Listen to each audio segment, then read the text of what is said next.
did swimming club from a very early age, and then I moved into surf club a little bit later on. I got sick of following the black line, and I started off at Opaneki Surf Life Saving Club when I was about 14. Then I moved, when my mother moved into town, I joined East End Surf Life Saving Club, and then I swapped to Fitzroy because that's where my sister was and I wanted to compete with her, and I've been patrolling since then, every summer, and I really enjoy it. I've had lots of fantastic opportunities. I've been to the Nationals a couple of times and won medals through that, and also had some really exciting opportunities doing senior guard school, which I told you last night. Actually got jump out of a helicopter, and I've done a bit of swimming around Paratutu Rock and that sort of thing, doing rock entries and learning how to save people off rocks, so I've been pretty lucky. Also there's been some canoe work in there too. Yes, I paddled canoe through Surf Life Saving Club. Is that sort of stuff like that Lisa Carrington does, is that? No, that's a different kind of canoe. Okay. So I also did flat water kayaking. Up in Auckland. I lived in Auckland for 4 years while I was at university, and I started kayaking up in Auckland to complement my surf life saving, and I ended up doing quite well. I met Lisa Carrington. She trains on my lake, so that was exciting. On your lake? On my lake, yes. Lake Pupuki in Auckland. Yes, I was very fortunate to have a very strong group of girls around us to compete with. So. Now, okay, it's not all about water sports, physical sports. You're pretty much involved in drama. Yes, yes, I am. Your mum is she here tonight? She is over here. And your sister also, they're all big part of the Opaneki players and all that repertory, what do you call it? Repertory, yes. So I've just joined Repertory Theatre, and as David Marshall mentioned last night, I've actually got a part in Calendar Girls. So I do hope you come along. Yeah. I'm not taking my clothes off though. Good on you. Sophie, now I'm going to talk to you a little bit about your Irish heritage.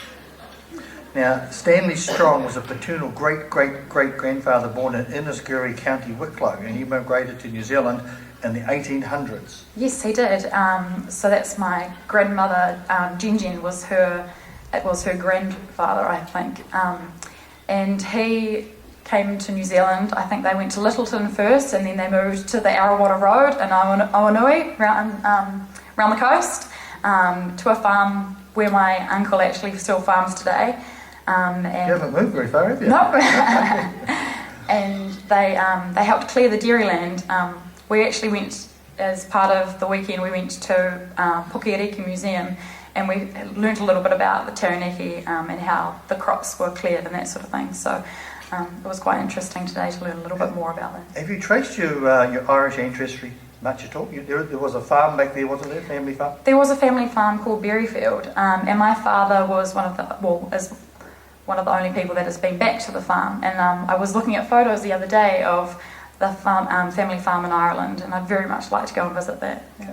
Now, you mentioned your dad there. Now, unfortunately, you lost your dad when you were 5 years old. Yes, I did. Unfortunately, yeah, he passed away. But you've obviously been able to have a lot of gaps filled in by mum and all of. I have. So a lot of my my family friends from the coast have really stepped in as being a father figure. So a lot of them are here tonight, and my uncles and my grandfather as well. So I'd like to thank them very much for sort of being my dad. Yeah. You mentioned the thing that a person you'd love to meet would be your dad. That's understandable. But also you see he's still an inspiration to you, and one of the reasons why winning this competition would be special to you. It would be special because he is the one that had visited Ireland. My mum hasn't had the opportunity to go back there, so hopefully at one stage we will all get to go back as a family and visit where my father had been. My great uncle, at the moment, on my other side of the family, is actually in Ireland at the moment, tracing the other side of the family's path and ancestry. So it'd be quite good to sort of follow where he's been as well and find out a bit more about the other side of the family. I hope you do. I did the same. We were back and around our farm in County Monaghan, and it was a pretty special moving time. Now let's talk about your education. You did your University of Auckland. Yes, I did. And you gained a Bachelor of Health Science in Physiotherapy, and you're a scholarship student at the Taranaki Base Hospital, and you actually work in physiotherapy now. Yes, I do. So I was very fortunate in my first year at university. I was granted the Taranaki District Health Board Health and Mentoring Scholarship. So that meant that I was given 6 weeks paid work experience every summer to go back to the hospital and have a little bit of hands-on placement work. And I found this very helpful, especially when I got to my final year of university. I felt I was a sort of a step ahead of everyone because I had experience working with patients. And at the end of my studies, Taranaki District Health Board offered me a job as a full-time physiotherapist. So it's been very exciting and lovely to be home.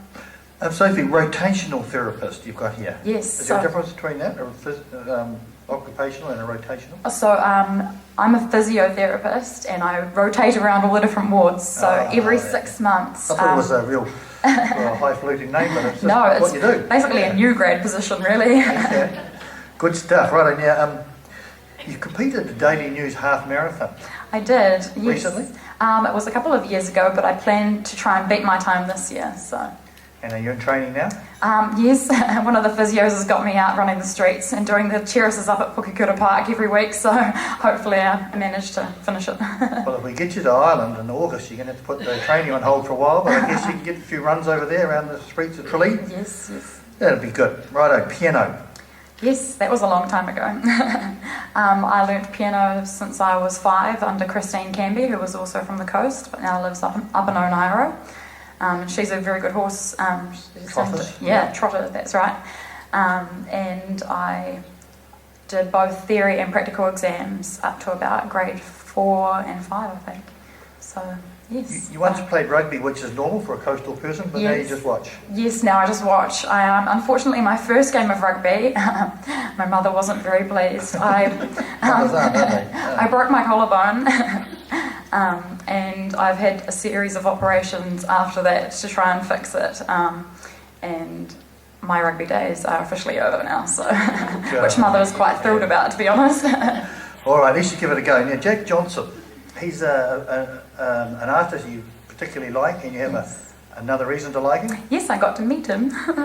It was very exciting. As part of Fitzroy Surf Lifesaving Club, I got to do some security work at the back of Jack Johnson's concert, so I was backstage with him and I got to meet him, which was fantastic because he's always been a favourite musician of mine.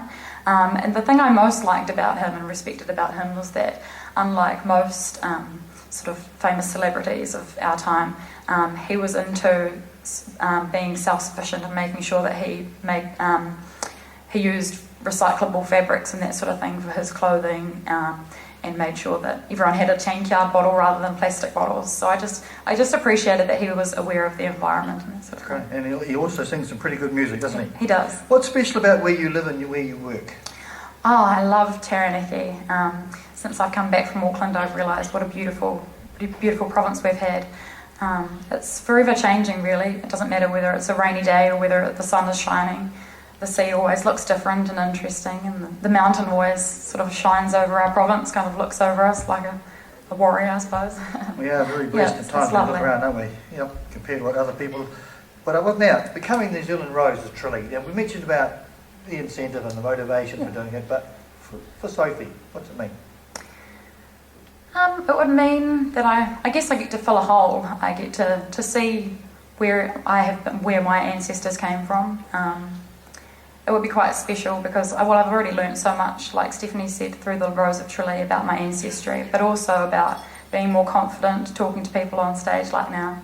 I sang last night, which was a bit of a hurdle for me, so that was really good. But I think it would just be very special and very humbling, I think, to be the Taranaki Rose as well, just to be recognised. Very good. Sophie, you are a farm girl at heart, aren't you? You like home cool and you like collecting eggs and mushrooming and fishing and all that stuff. It's all part of your eco stuff? Yes. So the plan is eventually to have a very big lifestyle block and to have an orchard and a wonderful house. And a garden like my grandparents to have lots of fresh fruit and vegetables, and a wonderful place to raise children. So I'd really just like to have a wonderful family someday, so that's my goal. Sophie, 5 years from now? Oh, I don't know, we'll have to see. There's got to be a ring on the finger first. You're not dropping any hints out there, well, I'll tell you what, if you get over to Ireland, they'll be lining up. Yeah, there's only one for me. Hey Sophie, you've been wonderful. It's been lovely having you. I enjoyed talking with you as Taranaki Rose and thoroughly enjoyed you here tonight, and I'm sure everybody else has. You're among a lot of good hometown country people here, so I'm sure they're going to give you a rousing applause when you leave the stage. But thank you for being my guest. Thank you. Cheers.